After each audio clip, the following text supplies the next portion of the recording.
Hey gearheads, and welcome to Garage Talk. I'm Corey and this is the updated 2024 Chevy Trailblazer. This is the RS all-wheel drive version, and in this video I'm going to take you on a quick tour and a quick drive, tell you everything that Chevy updated for the 2024 model year. Stay tuned.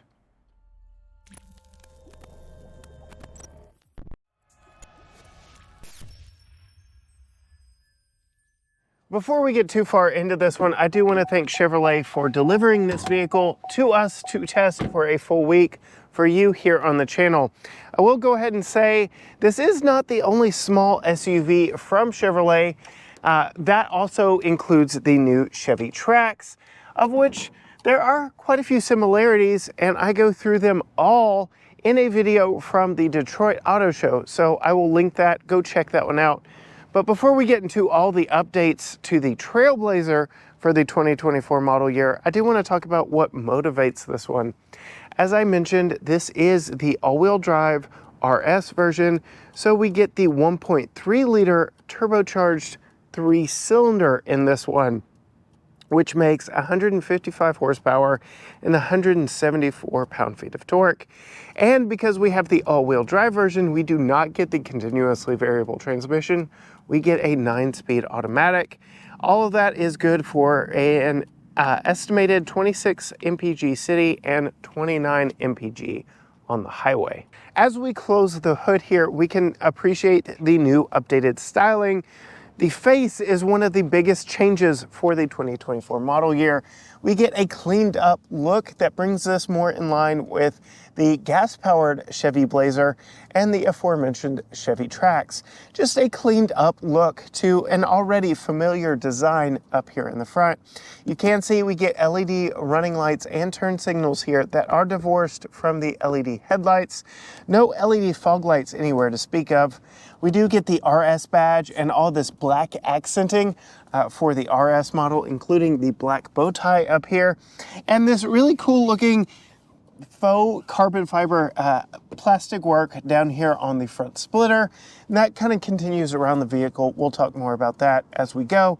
Being that we are in Texas, Texas is a front license plate state, so we do have a front license plate bracket here. Interesting, normally we don't get vehicles delivered with the brackets installed, but just for all of you also in front license plate states, that's exactly what that will look like there. As we come around to the side of the Trailblazer, you would see some other key updates for the 2024 model year. Again, keeping in line with that Chevy Trax that we keep referencing. We get larger updated wheels here on the RS model that very much mimic the top wheels on the 2RS trim of that Chevy Trax. These are 19-inch wheels wrapped in Continental ProContactTires. They are 245 R19-inch ProContact tires from Continental. You can see really does show off that disc brake back in the back. Very nice look. And as we pull out, mentioned the black plastic cladding up front, and we get more black plastic cladding around the sides. This is not that textured faux carbon fiber look, but it does give the vehicle a more SUV-like appearance, more rugged, more lifted, high off the ground, just because of that black kind of blends into the pavement. And that's why you see that on so many SUVs and cute little crossovers like this. They just want to give that more rugged look and appearance. Looking at the side too, especially here on our Summit White, you can see there's a lot of interesting, unique body lines going down the side of the vehicle here. From this sharp crease that starts just over the front wheel and kind of plunges back here to the back wheel to the shark fin-like B-pillar here, or C-pillar here, excuse me, that we see replicated on the new 2024 Chevrolet Traverse. So I really like how we see some very familiar themes throughout the Chevy SUV lineup. And so we go from Blazer and Trax up front to the profile of this one, really mimicking the biggest of their crossover SUVs in the Chevy Trailblazer. Really nice look as we come around here to the back. Pulling around to the rear of the vehicle, We get updated lighting back here as well.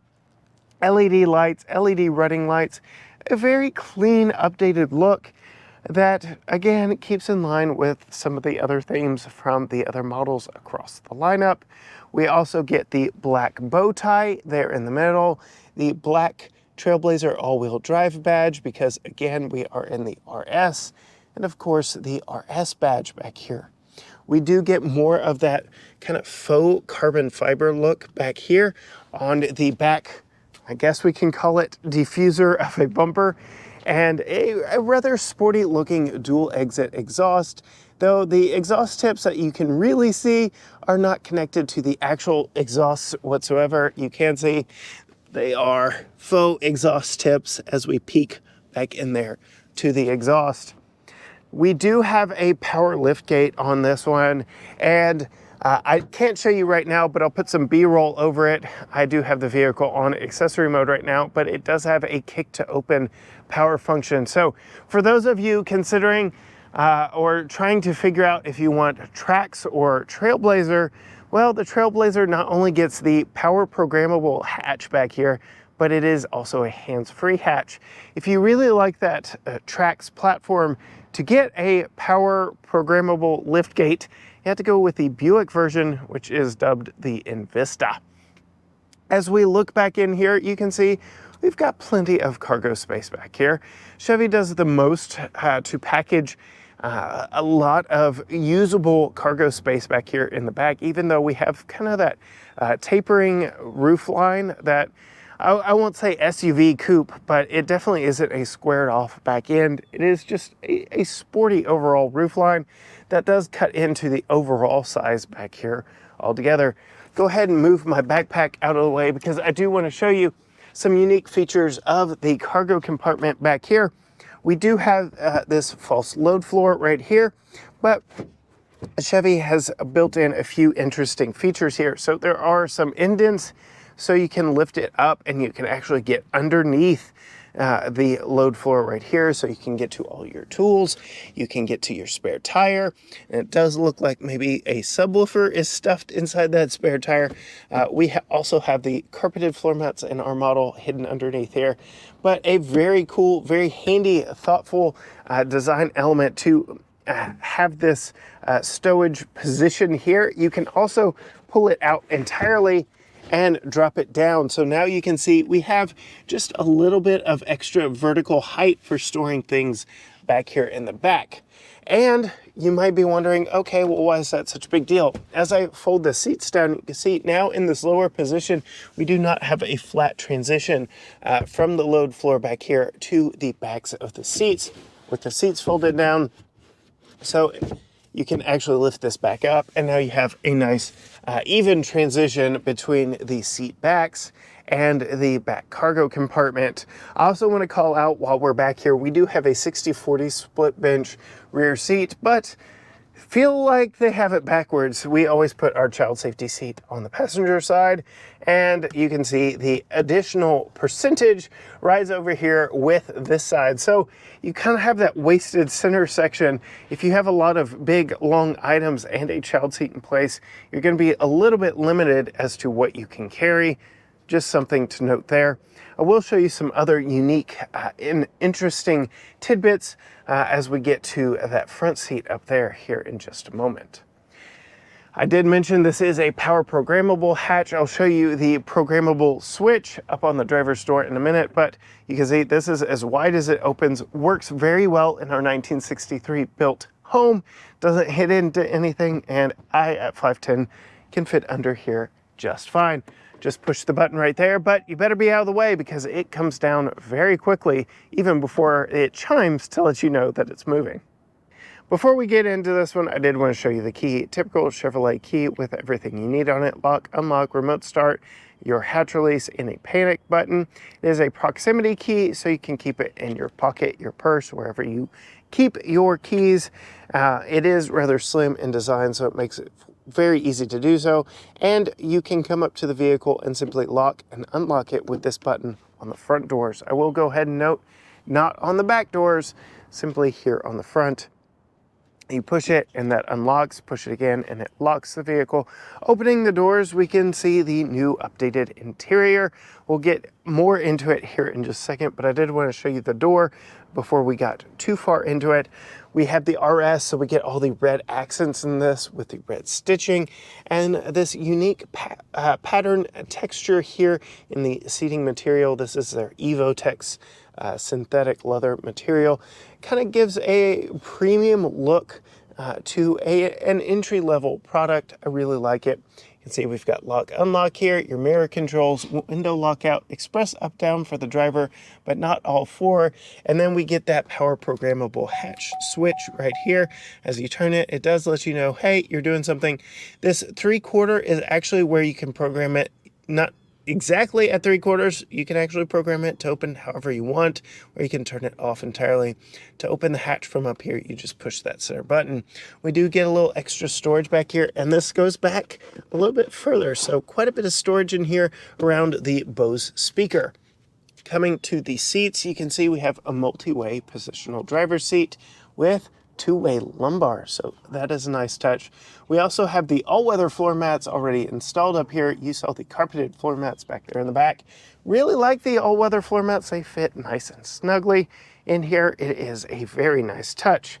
Coming around to the seats, again, the red trim rings true with the RS embroidered there in the headrest and all the accent stitching all the way around. I really like the piping, and very interesting, this little tag here. Again, this is that Evotex material, the textured material here in the middle with a more leather-like look, leather grain look up here up top.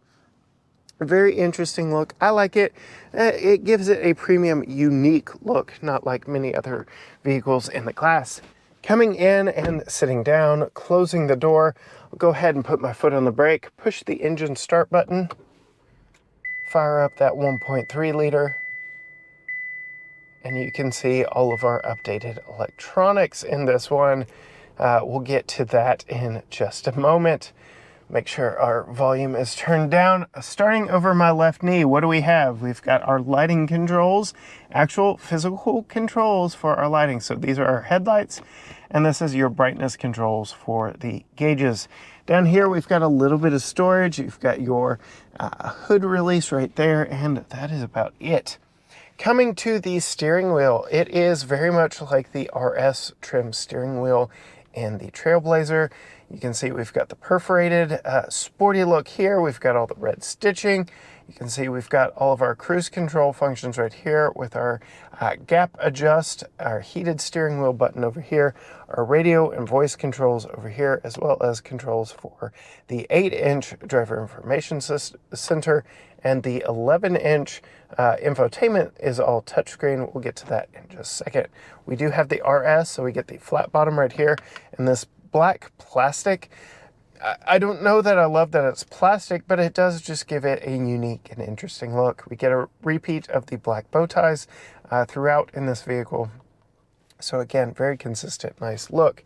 As we come across over here, much like the Trax and many of the other new Chevrolet products, we get this 11-inch infotainment system. It does a good job. You can see we've got wireless Apple CarPlay and Android Auto. Again, because it's not a EV product from General Motors, we do get Apple CarPlay and Android Auto. Otherwise, if we look in here, it is running the Google-designed infotainment, and all the Google-designed software is here and evident on both screens here. It's very easy to use and navigate through. I like it a whole lot. Very quick, very snappy. Good system. Down below here, we've got two AC vents, our hazard button right there, single zone climate control here, but it is automatic. I'd say it's the perfect temperature outside to not need this, but I'll go ahead and turn this on and show you what it looks like. You can see no dual zone here, but there's your fan speed. I can turn it on auto, and there's our temperature. Go ahead and turn that off because we don't need it. Moving down here, we've got USB-C power and interface with the infotainment system. USB-A does the same. And then we've got a cigarette lighter style power outlet there as well. Very interesting, like mesh looking netting here on the sides, flanking a center mounted Qi wireless charger. That is not my favorite. I don't like when they are in the center of what would be a storage area. You're just going to be throwing stuff down here, and they really don't recommend you putting anything metallic down there if you're going to be putting your phone. So just something to note there. Go ahead and call out as we look around here. We have a few shortcut buttons up here. We've got your auto start stop, your lane keep, your traction control, sport mode, and then all-wheel drive.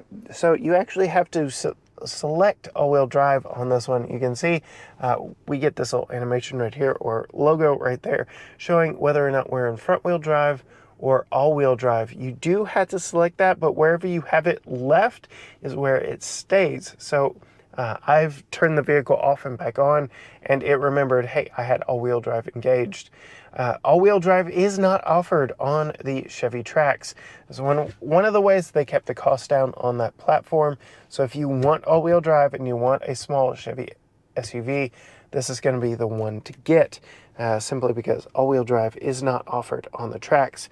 But because we have an all-wheel drive model, we get a 9-speed automatic with this mechanical gear lever here in the middle. We do have an electronic parking brake, or electric engaging parking brake, but I really like the mechanical gear selector here. When you put it in reverse, we get the standard rear view camera on this one. That is government mandated on anything made 2014 and after. You can see the resolution on it's fairly good. It is a little grainy, but it is large and wide. Interesting that it doesn't fill up the whole screen. They do give you what looks to be future options here if we had more cameras in this model, but I just feel like they could have scaled this up to fill the whole screen just a little bit better. As we come down, we've got not gloss black plastic, it's kind of a metallic black plastic, very similar to what we have here on the steering wheel. So it doesn't really show fingerprints all that well. I can see them at an angle, but not directly on. It does show scratches a little bit though, so that is a little concerning for a vehicle that is probably going to see a lot of action. We do get dual cup holders here with, I guess that is for cell phones. Let's see how it holds my iPhone 14 Pro Max. Yeah, no such luck there.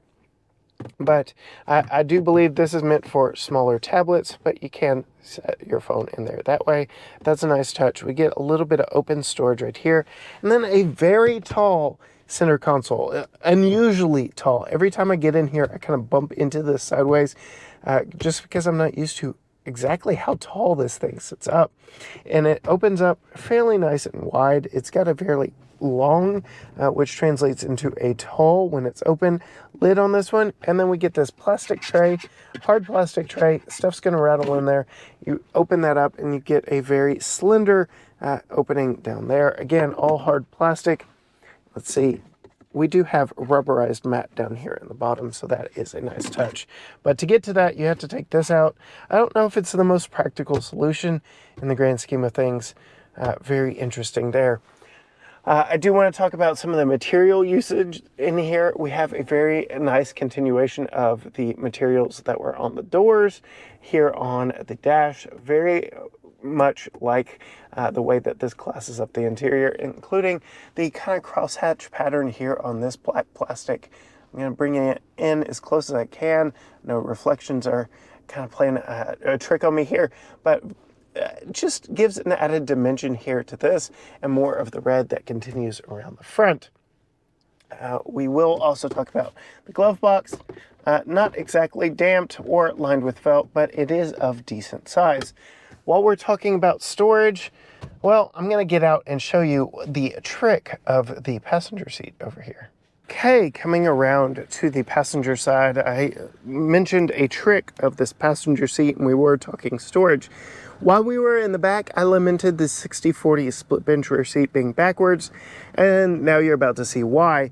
Because we can pull up on this lever right here, and the seat back folds flat, so you can get some extremely long items all the way in and through the front of this vehicle. So you can see this has been used for transporting some long items. It is a very nice touch. You do get hard plastic in some of the contact points here, but you still get a map pocket on the back of the front seat. So that is a very nice touch. Just thinking a little bit ahead, adding to the overall utility of this vehicle, allowing you to carry very long items here in this compact crossover. And before we move to the back seat, I did want to call out a few other comfort items of the front seat right here. So we do have a tilt and telescoping steering wheel. It is a manually tilt and telescope steering wheel. That's nice. I mentioned power seat right here. And then I've got a decent amount of headroom, even though we have the large panoramic glass roof. So very comfortable in here at 5'10", but let's see what that translates to as we move to the back seat.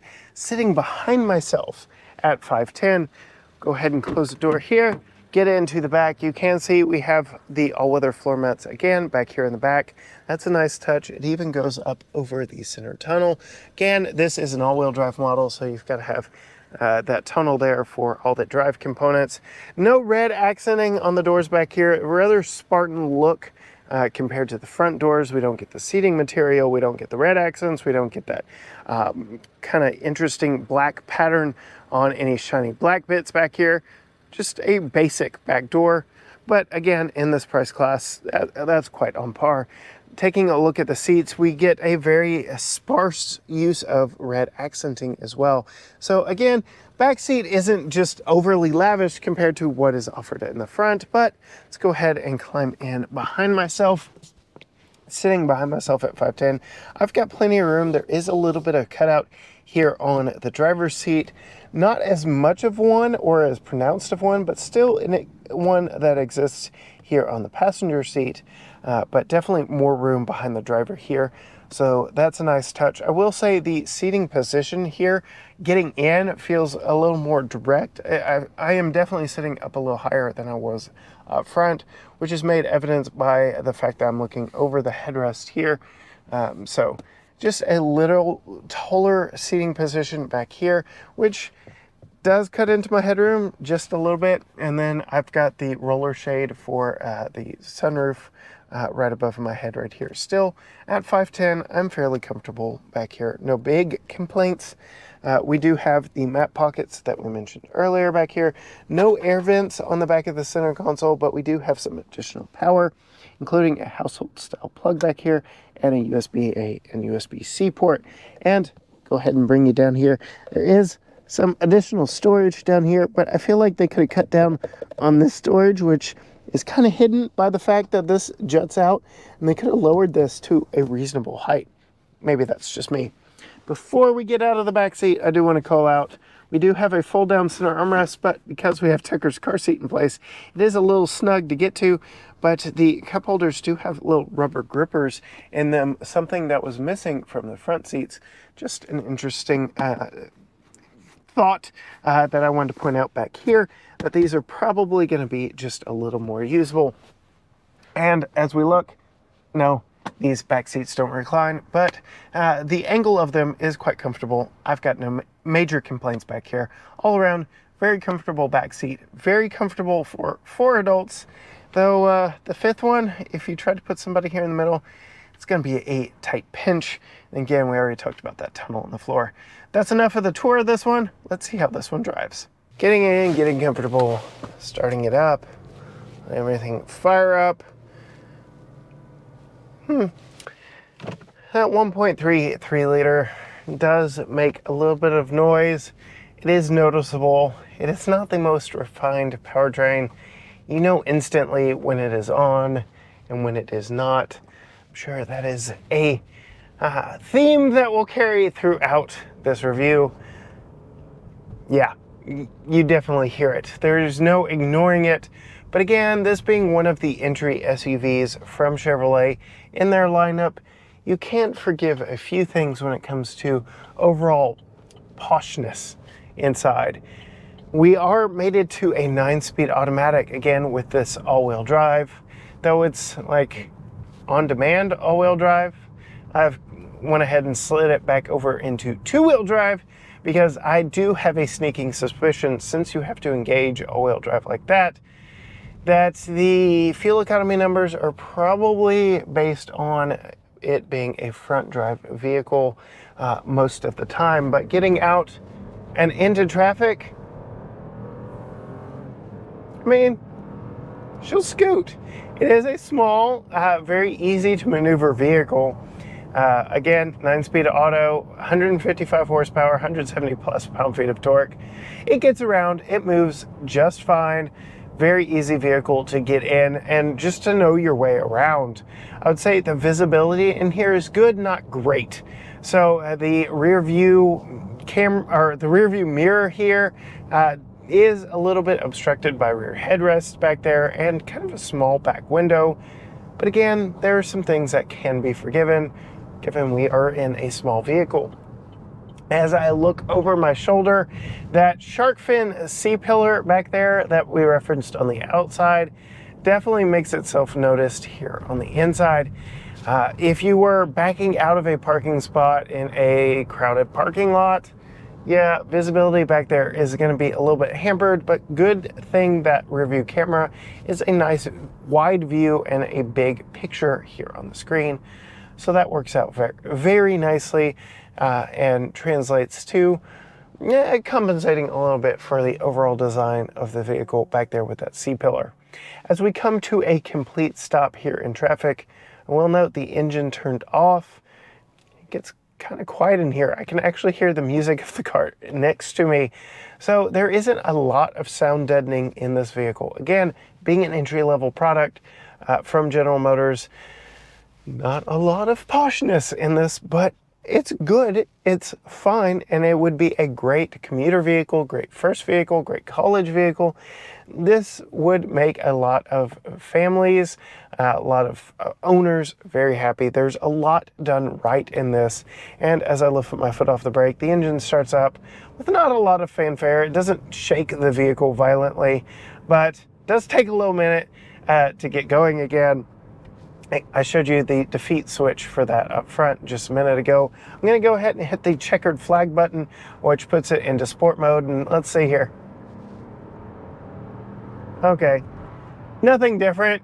It doesn't automatically make this a fire-breathing track star or anything like that, but I'm sure it changes some of the throttle mapping and transmission shift points.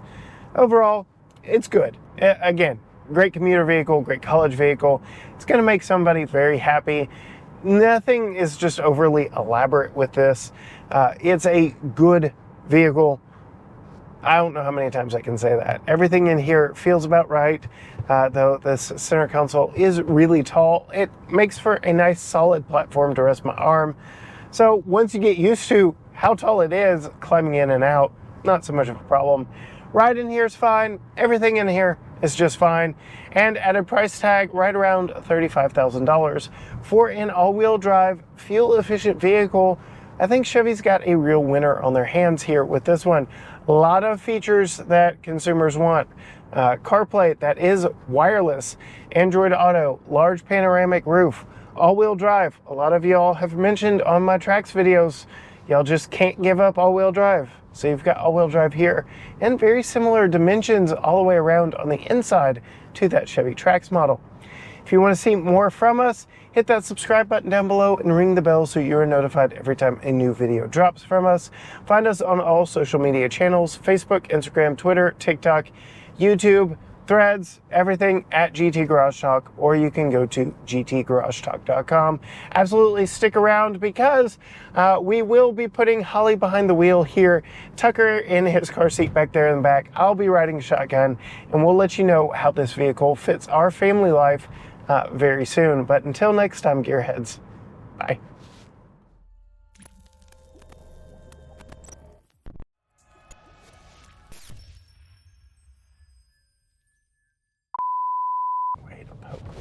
Woo, woo, woo, woo. Come on, slow poke.